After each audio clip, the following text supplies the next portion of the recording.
Wait lang ha, wait lang. Ngayon ko lang na-analyze. Oh, babalik tayo dito sa page 1. Sa page 1, babalik tayo. Ang sinabi, terminated na. Oh, yung kanyang application. Eh, yan pa naman ang pinagmamalaki ni Roque.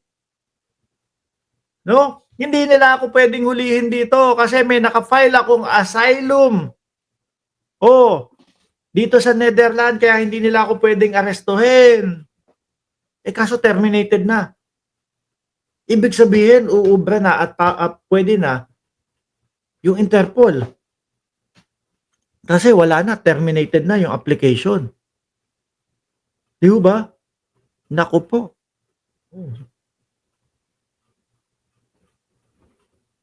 Ang tanong, kung siyempre gagawa ulit ng panibago yan, ng pag-a-apply si Roque. Kung sakali man, sa Germany, dahil ibang bansa na naman yun.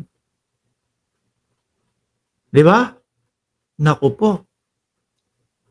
Ibig sabihin pala, maaari at pwedeng masikwat to ng Interpol, mga kababayan. Tuloy natin to, no? Because Germany issued the Schengen visa, they are now responsible for his case.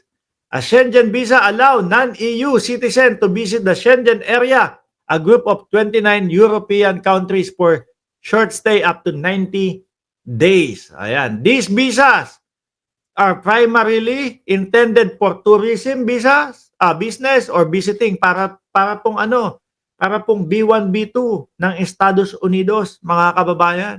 Pang-tour lang po, no? Pero hindi ka pwedeng lumagpas ng 6 na buwan kapag ka B1, B2 ang visa mo sa Estados Unidos. Ganon din po sa Schengen visa, mga kababayan.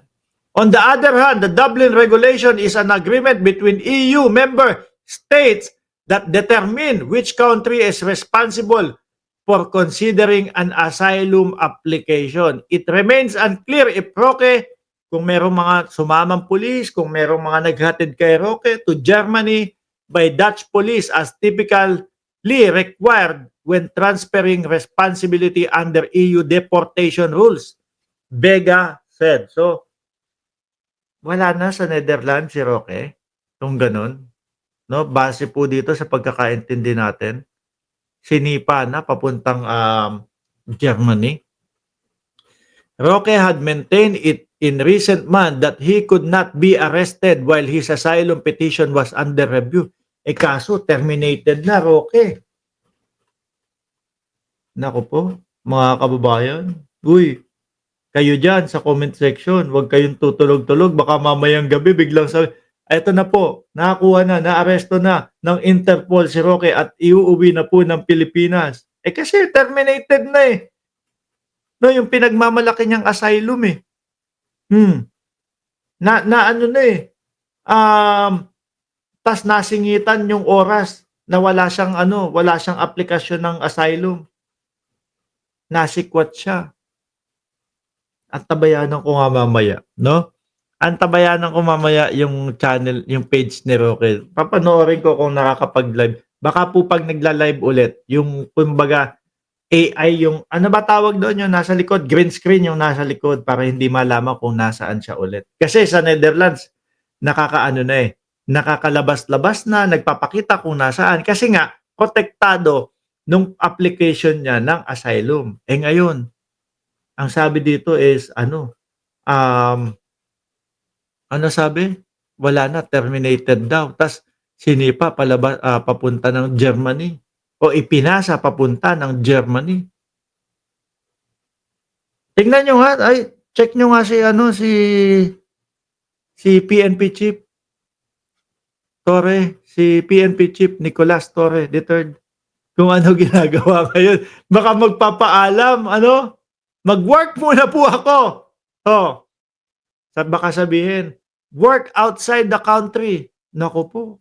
Roque faces a human trafficking case in the Philippines and is the subject of an arrest warrant issued by a local court. There is no confirmation yet whether Roque has filed for asylum in Germany. Hiwalay ho yun, mga kababayan.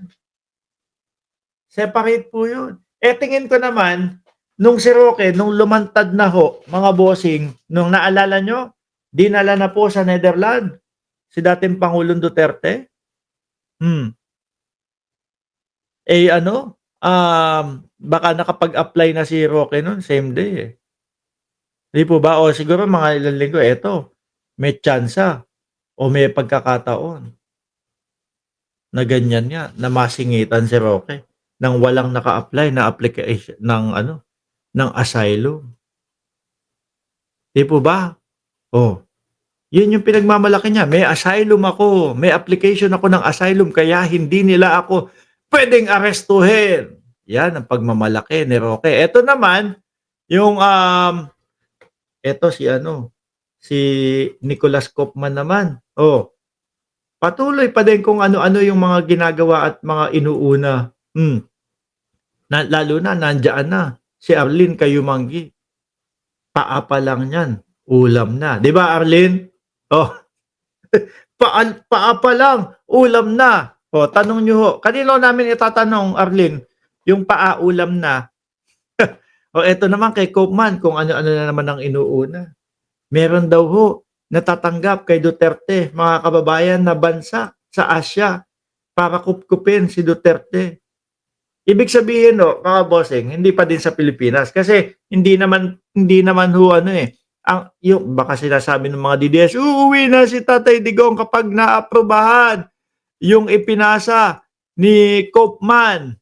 Oh, yung depensa ni Koopman, uuwi na. Hindi.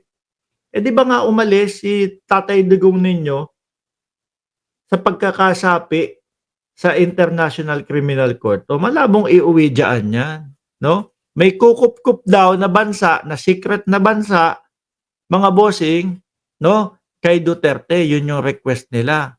Kumbaga parang ang style nito, house arrest. Na kapagka sila pinatawag, eh, pupunta agad-agad sila sa ICC. Mga kababayan, siguro sasabihin lang ng ICC, naku, hindi na, nandito na nga sa pangangalaga namin, okay na to, no? So wala pa ding uwi ang mangyayari, mga kababayan.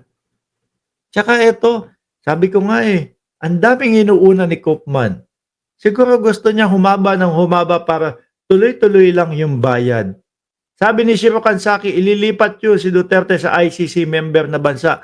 Yun nga daw, merong gustong bansa sa Asia na kumupkop kay dating Pangulong Duterte. Sa Japan, pupunta si Duterte, malabo. Hindi pagkakaabalahan ng Japan yan. Di po ba? Hindi pagkakaabalahan. Tsaka kapag ka ganun ho din, mga kababayan, tingin ko, oblo din ho yun eh. China ang kukupkop kay Digonyo. Oh. Eh baka naman ang gawin nila dito, eh kukupkopin daw ng kukupkopin ni Xi tapos diretso sa Wabad. Eh hindi naman pwede yun. Siyempre may mga nakaano dyan, nakamanman ho dyan, mga kababayan. Diba? Oh. Yung sinasabi, nagkakagulo po yung mga DDS doon sa Facebook. Uuwi na si Tatay Digong.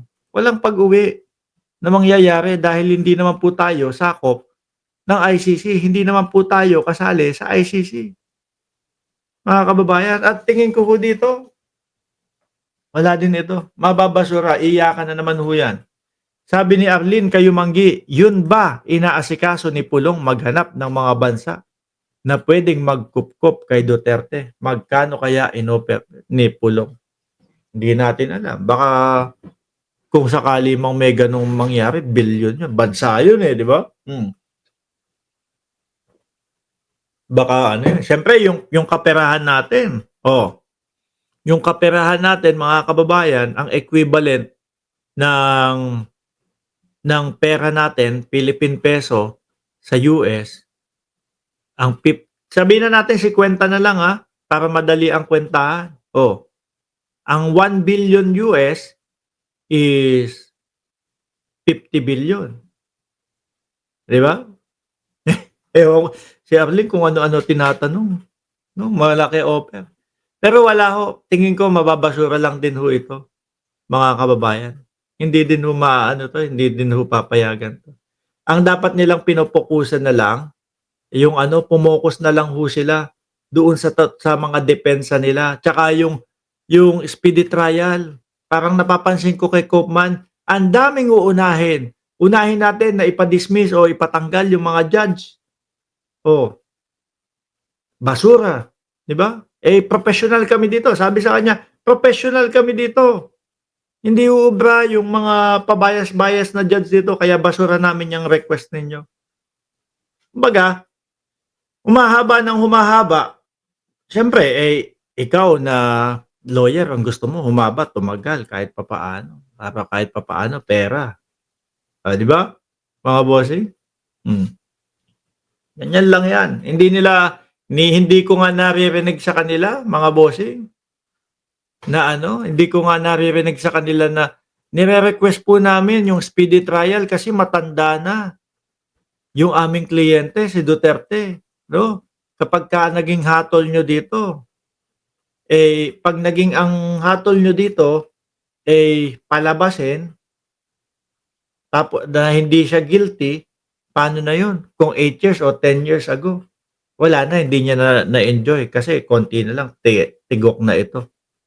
Hindi, 'yun po yung katotohanan mga kababayan, 80 na yung tao, 'di ba? Wala akong nakikita nagre-request sa kanila ng, wala akong nakikitang nagre-request sa kanila na pabilisin po yung kaso nila.